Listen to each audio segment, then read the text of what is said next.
Okay, so I'm not going to go through like every game of 2019. I feel like we're just doing like our top three games, right? Yeah, we're just doing top three. So this will be the third. Okay, so I mean, it'll be a little bit anticlimactic if somebody else's number one is taken up by someone else's two or three, but my number three for 2019 is. Drumroll, please. Thank you. Field of Glory Empires. How did I knew that shit was gonna? I knew that was gonna be in your top three. Yeah, I think. Can we boo someone else's list? You guys are upset with Field of Glory Empires? Oh, I know whose list he's gonna be booing. I don't want to spoil the punch, but this was in direct opposition to what I'm sure is in John's 2019 top three list. But anyway, I think Field of Glory Empires. Look at that time frame. Doing those historical type games like Imperator Rome, all those games set in the ancient, it's like the Rome Total War type stuff. I feel like Field of Glory Empires. I mean, there's not a ton of games in 2019 to pick from to begin with, but I feel like Field of Glory Empires did that scenario correctly, and it was enough. I played it enough. I got enough enjoyment out of it that I found it to be one of my top three games from 2019. Oh, before we jump, I wonder what was the specific thing? Like, what is the key thing that kind of won you over on that game? Like mechanic wise or anything? Okay, let's see. Well, I really enjoy the turn-based.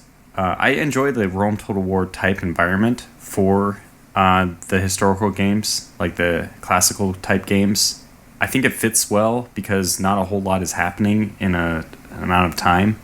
So I don't think you need to go day by day or anything like that. I think it's an appropriate jump of time. It's having those turns, kind of repeating myself. Combat, okay, so obviously the link to Field of Glory 2, being able to execute the combat if you want. Just that's an option. Obviously, it's not part of the base game. You have to own Field of Glory 2, but I enjoy Field of Glory 2 as well, so it's fun to bring those in. And I feel like the historicity, if I can make up a word, the ability of a game to like follow history. I think that's important to me. And Field of Glory Empires, it does remain close to history. It's such a tricky balance to build in an AI, which should just be trying to do its best at all times, but also when that happens, the balance of the game evolves in a manner that's believable or similar to history. That's a tricky balance, and I feel like Field of Glory Empires has achieved that balance, that you see things progress. You know, you see Rome start blobbing bigger and bigger. You see Macedonia get bigger. You see Rome fight Macedonia. Rome usually beats Macedonia. You see Carthage and Rome. I mean, a lot of the historical way that things played out happen, and they're not scripted. It's all just built into the modifiers of these nations, that some of them are supposed to be stronger, and like I don't know, so the balance is, they've obviously put in a lot amount of time into it. So how many hours are you on so far? How many hours have I played on it? Yeah, last time you checked. I don't know. I'm gonna guess maybe 150. Holy shit. Wow. All right. Is that a lot or a little? I better check the game now. It might be a lot less than that. If you had 3 digits, man, that's that's impressive. Well, the problem is Steam is not really. No, my playtime is only 54 hours, so that's a lot less. Oh, only. Jeez. Yeah, but I think my playtime in games is so. I can't really figure out how much time I've played in a game, even if Steam tells you, because it's distorted. Sometimes I'll leave the game running for, a couple hours. Okay, enough. That's number 3. I don't want to spend a lot of time on number 3. I should do that to boost my numbers. Go to work at 8 o'clock in the morning, turn on Steam, and then just fucking come back at 4 and be like, yeah, man, I played for a while. I've done that before, where you just leave a game running overnight. You're like, I'll play it when I wake up. I haven't done that yet, but maybe I did in years. But let's go on to Matt. What's your number 3 top game of 2019? My number 3 game on the list is a game that I wouldn't be surprised if Tortuga has in here, but I'm not sure if he does or not. And that is a game called A Legionary's Life, nice. Which is a really interesting project that's done by, I think, one guy. It's a sort of an RPG storytelling game. It's almost like it almost harks back to sort of the old text-based adventure type games of the 80s and 90s, although it does have some element of graphics and interface. But really, it's telling the story of an individual Roman soldier during the Second Punic War, and it has permadeath. And so you basically are you start out essentially with the equivalent of a Roman private as you're shipped off to modern-day Spain to fight against the Carthaginians in the Second Punic War, and you're given a wide variety of sort of events or narrative-driven events that occur during your time as a soldier, and you kind of have to balance training. You have to balance, are you going to focus on swordsmanship, on your javelin? Are you going to focus on building your relationship with your fellow comrades, other soldiers in the Roman army?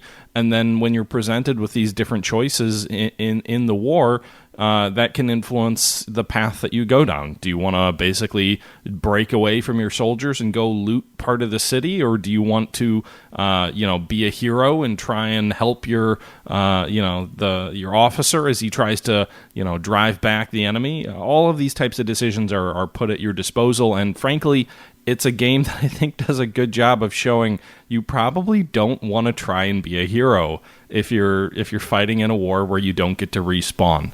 If you want to be a hero, you can go for it, but you're probably going to die. And that's probably pretty accurate to how soldiers, fight in the real world. The heroes or the wannabe heroes often don't survive their efforts. But it's a great game. It's available on Steam. I think it's only $9, so it's pretty affordable. I think it has 3 different campaigns, and I really think the world of this game, and I had a lot of fun playing it this year. I have to say that's a great pick. It would definitely make my honorable mentions. And I think you summed up the game very well. It does penalize hero-type stuff until you get very good at the game. Or if you've played it for a lot, you kind of build up enough points that you can start with a better character. So, yeah, that's the one thing. So this game can be very, very difficult. One of the things I think they do a good job of that helps you lessen the difficulty a little bit is you earn points based off your previous playthroughs, and those can be used to give you a slight starting advantage when you go into your next game. So you might be able to start off with a better sword or more money or other things that can really help you in the early campaign, kind of snowball yourself into a superhero. Although I have never beaten the game, I always find myself somehow getting myself killed. There was one period where I did something heroic. I won a bunch of awards. I really was very highly leveled up, and then I did something stupid in the North African campaign and rapidly found myself, despite the fact that I was a tremendous soldier, in a situation where it was like 4-on-1 and I got myself killed. Reminds me, I'm looking at the map right now. It reminds me of old like Nintendo game where you're like this warrior that goes out into the world in this 2D kind of like box hex game kind of thing. That's not really the gameplay map per se. That is something that comes up occasionally when you're back at camp. You're given orders to like go forage for stuff, and that is a map that comes up when you're out foraging for different materials and minerals. The bulk of this game is text-based, and then I don't know how to describe it, but basically it's almost like a JRPG. Yeah, that's a good description of it. But basically, you're given choices of like, do you want to aim for the neck? Do you want to aim for the shield or other things like that when you're in combat? The screen you're looking at is not the screen you look at for the majority of the game. I see. It has like a nice marble background, kind of all text-based, yeah. Interesting. By the way, the storytelling is really good on that too. It's very well written. I think it's pretty historical in terms of the following of the Second Punic War campaigns, and it puts you, in a narrative-driven text adventure as an individual soldier going through all of these things. I think they really did their research, or the guy really did his research. But that's enough on that game. I don't want to spend all the time talking about a number 3 game on the list. So, what's your number 3, Jean? It's one that you're going to love, Matt. It's something that's going to win your heart over, and you're going to be like, that's exactly what I should have chosen. And my number 3 game of 2019 is, drumroll, Axis and Allies 1942 Online. Wow. So let it come. Well, I I'm don't. just surprised. I don't thought I was gonna hate understand. your list Is this for other reasons, but is this? So I have a question, John. Did I misunderstand? Are we doing the worst 3 games of 2019? you used Motherfucker. that joke too early because I think we could use that after he's delivered all 3. So I knew it was coming because we had a little confrontation on social media about it. So I will say the reason why I've chosen this game as my number 3 of 2019, and the reason being is I always wanted an Axis and Allies game for the PC, laptop, tablet, whatever. Right? I always wanted a digitized version of Axis and Allies. The last 2 iterations that we had, which were back in the 2000s and before, were complete garbage. I mean, you can shit out a better product than that. This game, now, mind you, I know we all played it, I believe, the first week it came out, and I know you guys mentioned, like, there's some lag, and that's mainly because it was designed to be played asynchronously, not synchronously across, all of us as we were playing a multiplayer session. But they fixed all those bugs, and they improved the game leaps and bounds. And when I started playing the game with all of you guys during that multiplayer session, it was an early access game. It was not even version 1.0. It was kind of like beta. So I took it as that. And based upon the game and playing it with you guys and playing the AI and just having my, time with it, I really like it. I really love it actually, honestly, because it scratches that itch that I wanted to scratch for quite a while, right? It's kind of like, you're trying to grab the back of your back and like that motherfucking itch, I can't get it. And then that one day you find a little paddle and you get that nice little scratch off. And that's what Axis and Allies has done. I can now play this game whenever and wherever I want. And that was the key thing because I haven't played Axis and Allies since the 90s, maybe early 2000s. Since then, we all, my board game crew have all, been busy. One went deployed overseas. Either I was on active duty, my other buddy, went to a games convention. So we never had time to get all together and just play Axis and Allies.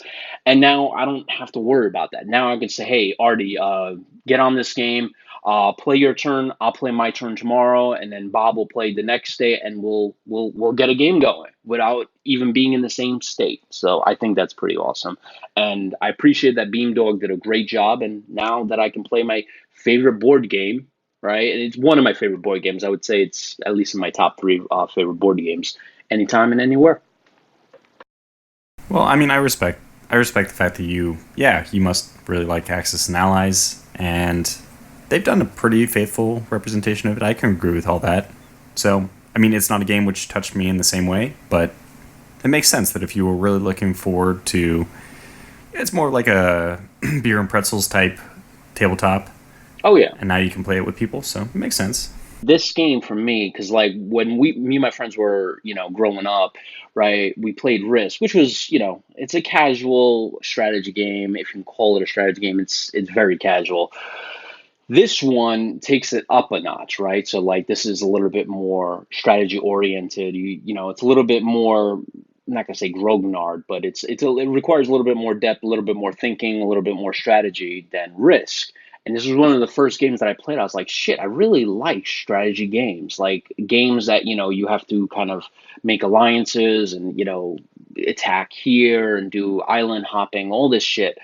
And then from Axis and Allies, that's when I started playing other board games and going into digital strategy games. So it was kind of like my jumping off game, I would say. So we got the first 3 out of the way, right? Now we'll head to the top number 2 game of 2019, right? So let's rewind back and let's touch base with Eric here. So I'm Oh, curious. we're not going to snake. We're not going to go forward, backward, forward. I don't know if I can. I don't know if I can handle another one of Jean. Yeah, let's go back to the regular. All right, my So number 2. yeah, I'm kind of curious because I thought number 2 or number 1 would be what was going to be a last game, but so I'm curious what number hit number No, 2 on you. I mean, Field of Glory Empires is good, but in my opinion, there are definitely 2 games which stand out more than that. Okay. And I'm actually kind of I kind of have a toss up for 1 and 2. I put them in a particular order, but they could have even come out in a different order. In fact, I'm even thinking right now, I just put them in this order, but maybe I should reverse them. You know what? I am going to reverse them. So my number 2 game is going to be